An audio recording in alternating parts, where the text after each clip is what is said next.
வாங்க கார்த்திகை தீப பொரி செய்வோம். பொரி வந்து நல்லா இதேமாரி கரகரன்னு ஆற அளவுக்கு கடையிலே பொரித்து தான் வாங்குவோம். அதை இன்னும் கொஞ்சம் நம்ம வீட்லேயும் பொரிச்சுக்குவோம். இதுக்கு வந்து வெல்லம், எள்ளு,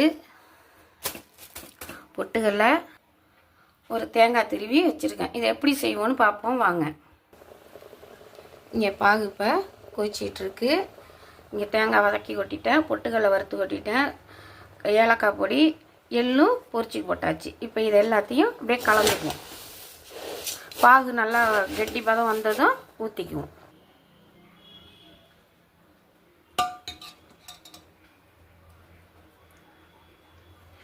இந்த பதத்துக்கு வரணும். இதை பாகை இதில் ஊற்றி கிளறிக்க வேண்டியதுதான்.